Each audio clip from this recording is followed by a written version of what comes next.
वालेकुम dear student. आज का हमारा टॉपिक है अपॉर्चुनिस्टिक डिजीज। इंतहाई सिंपल अंदाज में आपके साथ डिस्कस करने जा रहा हूं। अपॉर्चुनिस्टिक डिजीज क्या होते हैं, यानी व्हाट इज अपॉर्चुनिस्टिक डिजीज। फिर इसके बाद इसके एग्जाम्पल, बहुत सारे एग्जाम्पल हैं अपॉर्चुनिस्टिक डिजीज का। और फिर इसके बाद काजेस की, इसकी क्या वजह है। और फिर इसके बाद इफेक्ट कि ये जिस्म पर कौन कौन से असर डालते हैं और किस तरह वो नेगेटिव इफेक्ट करते हैं।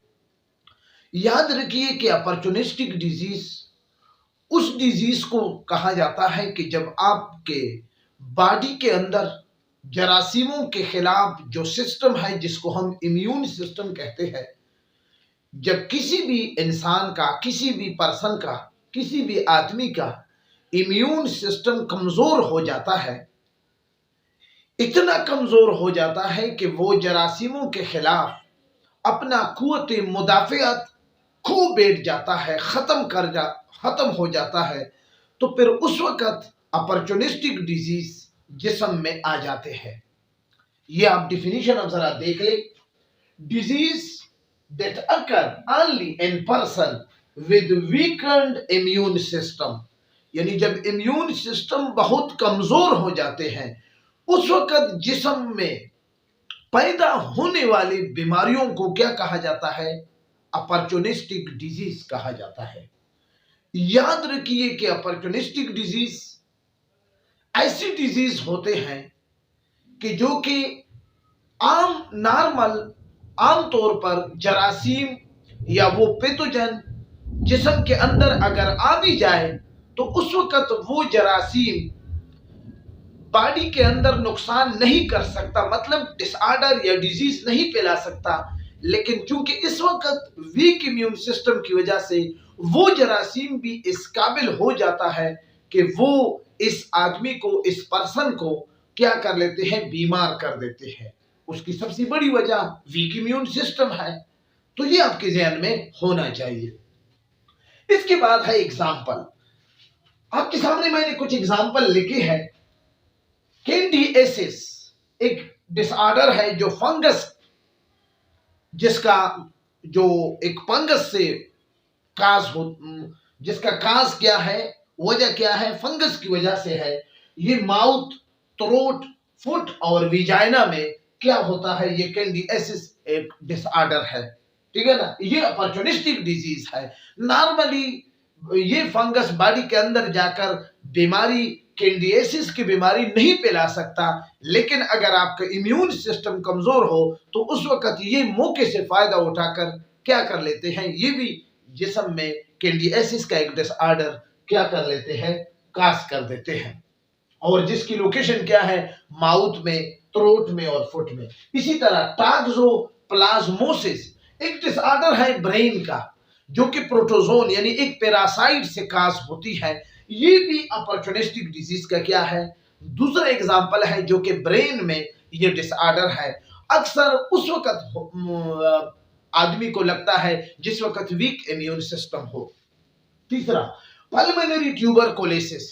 पल्मोनरी का मतलब है यानी लंग के अंदर जो टीबी हो, तो ये भी एक अपॉर्चुनिस्टिक डिजीज है जो बैक्टीरिया की वजह से काज होती है। और ये उस वक्त लंग्स को लगती है जिस वक्त आपका इम्यून सिस्टम इंतहाई कमजोर कंडीशन में हो। और इसका लोकेशन क्या है? ये लंग्स में भी हो सकते हैं, हार्ट में भी हो सकते हैं, लीवर और ब्रेन में भी हो सकते हैं। इसके अलावा हेपेटाइटिस बी और सी, ये चूंकि एक वायरस है हेपेटाइटिस बी, HBV, और हेपेटाइटिस सी, HCV, ये लीवर में काज होते हैं। लोकेशन इसका है। ये भी एक अपॉर्चुनिस्टिक डिजीज है। जब आपका वीक इम्यून सिस्टम वीक हो जाता है तो उस वक्त आदमी में पाया जाता है। अदरवाइज नॉर्मली ये इस सिचुएशन में नहीं होते। और इसके अलावा हर्ब्स और हेपेटाइटिस बी और सी पर मेरे वीडियो ऑलरेडी अपलोड हो चुके हैं। अगर आप जानना चाहते हैं तो उसको भी देख सकते हैं।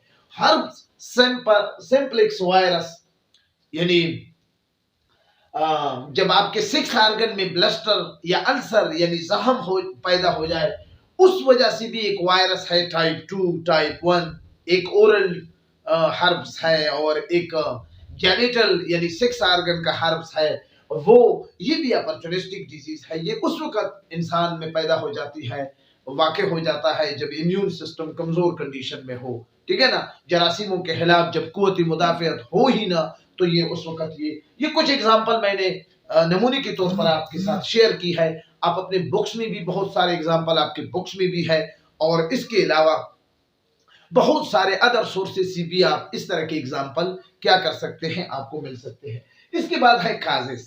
काजिस का क्या मतलब है? सिंड्रोम, यानी अपॉर्चुनिस्टिक डिजीज का जो बुनियादी काज है वो सिंड्रोम है। सिंड्रोम किस कंडीशन को कहते हैं? सिंड्रोम उस कंडीशन को कहते हैं कि जब बहुत सारी बीमारियों के सिम्टम आपके बॉडी के अंदर जमा हो जाए, ठीक है ना।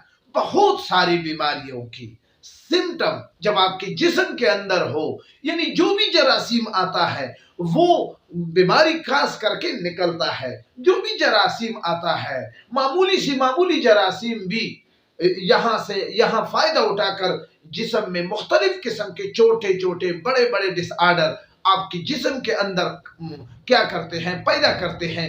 इस तरह की सिचुएशन में फिर हम क्या लफ्ज इस्तेमाल करते हैं कि दिस इज कॉल्ड सिंड्रोम। याद रखिए कि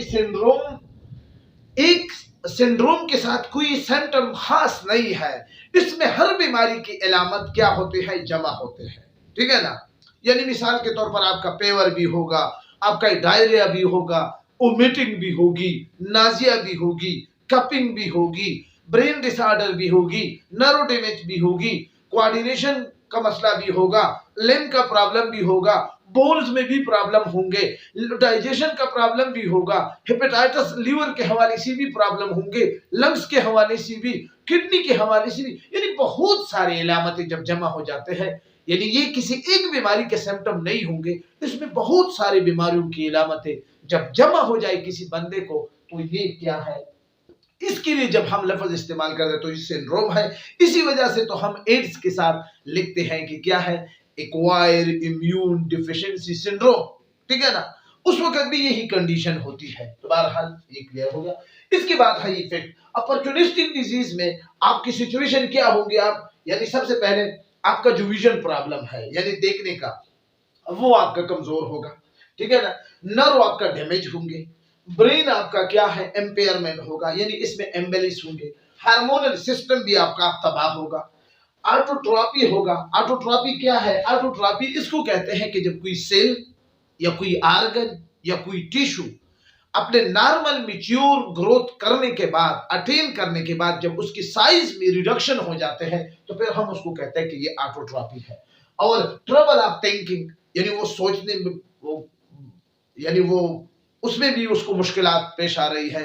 थिंकिंग का पावर भी खत्म हो चुका है, जजमेंट का पावर भी खत्म हो चुका है। लॉस ऑफ लिम्ब कॉम्बिनेशन या फोर लिम्ब, ये हाथ और हाई लिम्ब, इसकी भी कॉम्बिनेशन क्लियर खत्म हो चुकी है। मूवमेंट में भी मसला है। बैलेंस ऑफ बॉडी, ये बॉडी के साथ यानी वो सीधा खड़ा नहीं हो सकता, वो सीधा बैठ नहीं सकता, वो किसी चीज को इस तरह उठा नहीं सकता। मिसाल के तौर पर ये कप है, मैंने इसको इस तरह उठाया है, उसका हाथ पैर इसी तरह कांप रहा होगा, ठीक है ना। तो ये सिचुएशन क्या है? और ये बैलेंस ऑफ बॉडी है, ये बिहेवियरल चेंज। और इसके अलावा लेटर स्टेज में क्या होगा? इसकी बिहेवियर चेंज होगी, यानी छोटे छोटे बातों पर ये नाराज होगा और फिर खाना नहीं खाएगा, या इस तरह भी इसका बिहेवियर हो सकता है कि ये खाना खाकर फिर कहता है कि मैंने खाना नहीं खाया है, ठीक है ना।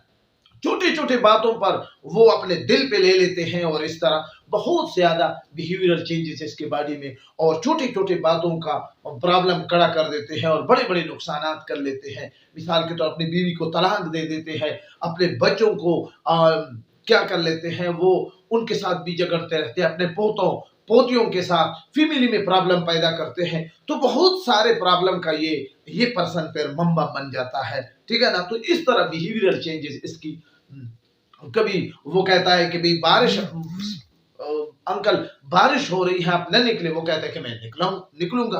कभी कहता है कि मैं ठंडे पानी पे सर्दियों में नहाता हूँ, गुसल करता हूँ। कभी गर्मियों में वो कहता है कि मुझे गर्म पानी चाहिए। तो इस तरह की सिचुएशन में मुझे खाने में फलाना चीज चाहिए, अगर वो चीज उसको न मिले तो वो फिर गुस्सा करते हैं।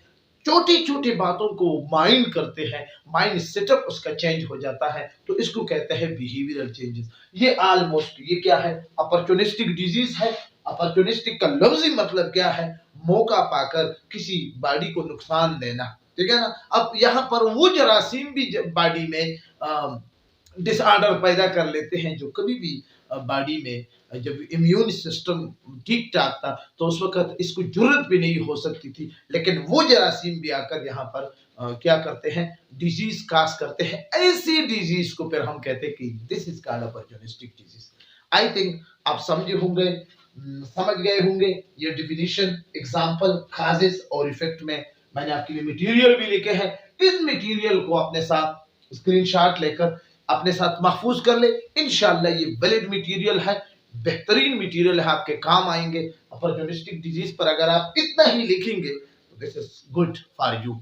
एग्जामिनेशन के हवाले से भी मटेरियल आपके लिए अवेलेबल है। फीडबैक वीडियो के हवाले से लाजमी तौर पर दे दें। अगर आपको कोई मसला है, आपको नजर नहीं आ रहा है, या आपको किसी जगह पर प्रॉब्लम है, किसी जगह क्वेश्चन पूछना चाहते हैं, तो लाजमी तौर पर क्वेश्चन करें। सर कासिम आपसे इजाजत चाहता है, अपनी दुआओं में याद रखें। खुदा हाफिज।